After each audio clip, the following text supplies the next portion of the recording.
Hey guys. Okay, so one key point I think this chapter got across in terms of the whole overarching sort of narrative of the chapter itself being the whole pretty much morale situation among everyone, among the allies of the Straw Hats and the Straw Hats themselves, and just what everyone is feeling after hearing Luffy had been defeated.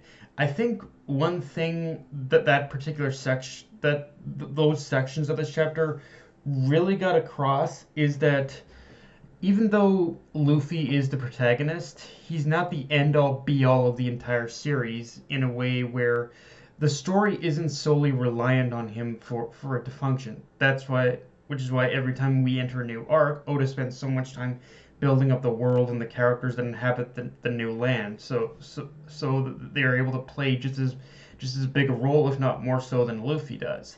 And that's not even including the Straws themselves, as the Straws themselves also themselves play just as big a role as he does as well. And I know what I'm kind of saying is more than obvious to anyone who's been reading One Piece up to this point. But every time we get chapters like this where Luffy gets defeated and the others are left on their own until he gets back up, I think we've all seen chapters like this happen. But I think the reason as to why Oda continuously does this is it's kind of his way of reminding us as the reader that Luffy doesn't have plot armor. There's always going to be a reason as to why he's always going to be defeated, at least initially. And I know that we've seen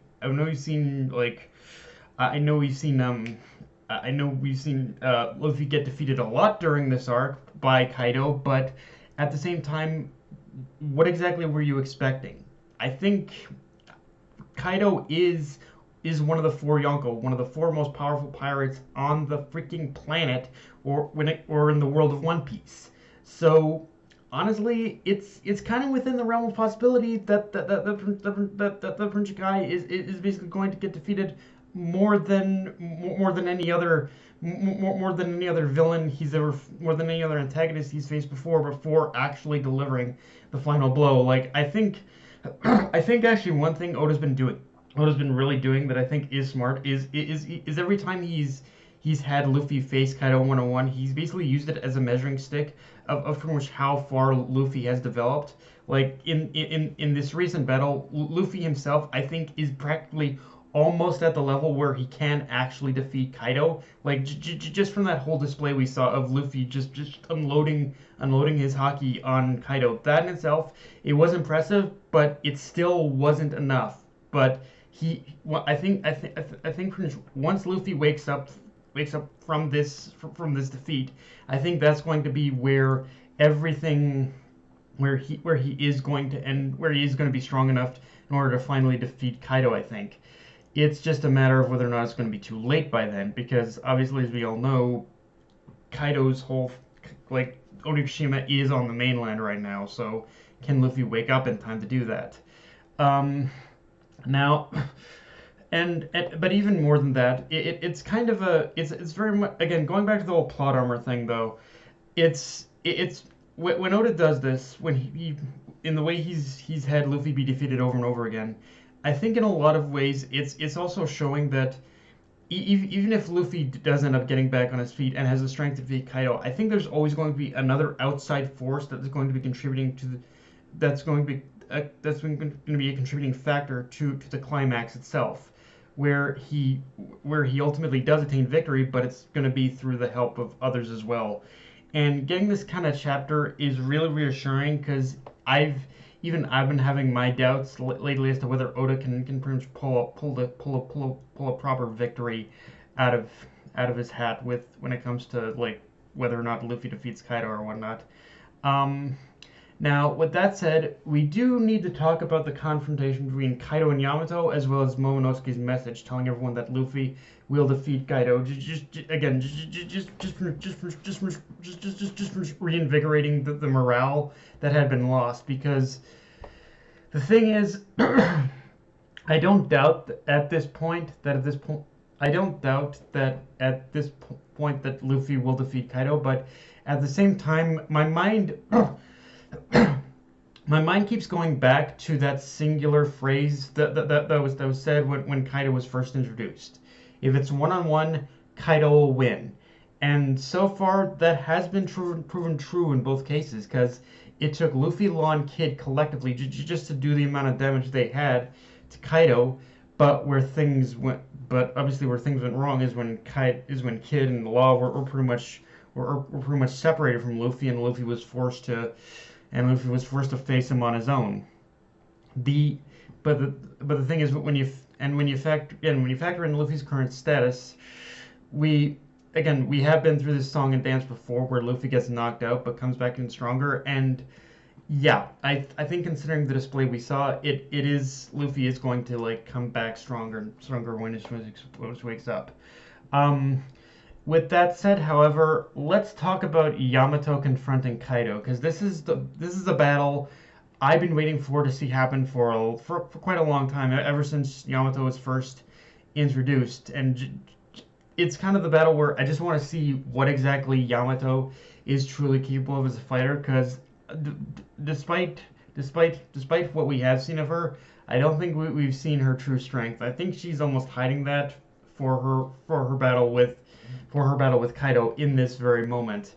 And and and as she said, the fact that she wants to cut those chains just shows there really is no love lost among those two.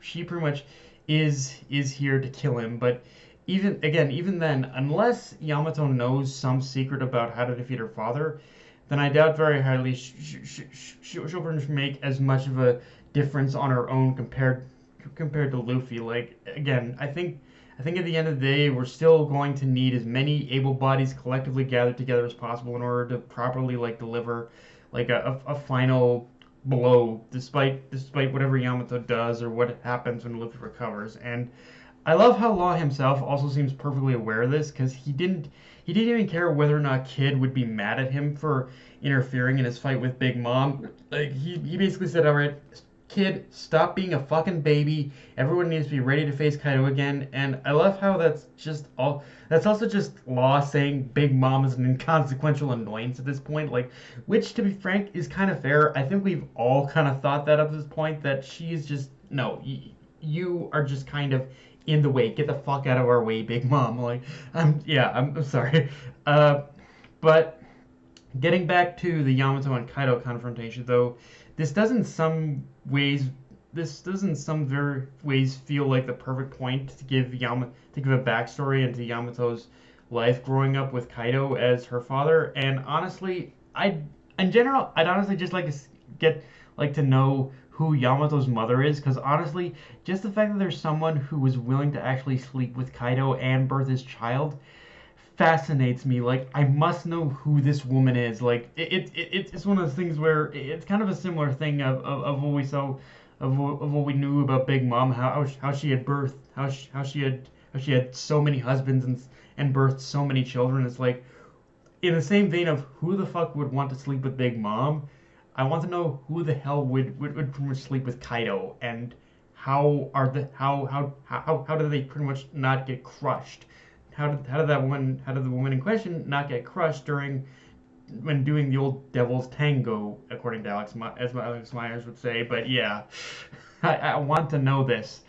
Um, and yeah, with that out of the way, let's talk about the moment that that that's that was between Kaido and Kinemon, because it's honestly one of those sections of this chapter where I shouted at my phone going, "Jesus Christ, Oda, stop torturing us and let the man fucking die already." I mean, for God's sakes, look at this shit. Like, like, fuck. Like, like, it's one of those things where I'm like, honestly, I honestly believe that all the collective pain, like, just let the poor man die already in peace. Like, I honestly believe that all the collective pain and torture Oda has put Kinemon through just in this back half of Wano has been so difficult to watch unfold that it actually makes me squirm in my seat now. Like, it is, like like watching everything that's happened to Kinemon has gotten legitimately uncomfortable to watch. Like I don't just okay if you Oda, if you're gonna kill Kinemon, just do it now, please, because I don't want to see this man go through any more pain like he already has. And like again, all I want to know at this point is whether or not the man is dead, so he can stop going through this endless amount of pain he's endured and finally rest in peace. Like, yeah, I'm sorry, I had to get that rant out of the way because Oda has been just torturing us constantly with Kinemon right now, and I kind of hate it, frankly. I legitimately hate it. Like, Oda, please just pick a side. Is Kinemon gonna die or is he gonna survive? Just pick a side, please. Uh, so one thing I want to talk about with this chapter is the moment between Sanji and Chopper because while I'm one of those people who not one of those people who believed Oda has been flanderizing Sanji, I think I think we can all agree that Whole Cake. I think we can all agree actually Whole Cake Island was a complete rebuttal to that. Honestly, just from Sanji's development, but But one thing I do admit is that while I don't believe in the flanderization claim, I think there has been a lack of moments with Sanji just interacting normally with the other Straw Hats, and when we or just interacting in a way that or interacting in his usual way that where or he shows respect where he shows mutual respect for his fellow crewmates and while we have gotten little moments here and there, his moment with Chopper in this chapter felt like the first real like return to form of something I saw a lot in the pre-time skip of One Piece, which is since which is we got to see the which is we got to see kind of what I could call the return of the big brother side to Sanji that I feel what had defined his relationship with Chopper, and it's a dynamic I really love because it's just again it's just a small interaction, but it really shows just how much that Sanji cares about Chopper. So yeah, it's again a small interaction, but one I really loved in this chapter. Uh, with that said, guys, that's all I got for this review. If you enjoyed the video, like, comment, subscribe. I'm on Twitter, Analyst, Crunchyroll, and be sure to hit the bell for notifications and the notification button itself. And share this one around, guys. Death Knight Anime, signing off. Later, guys.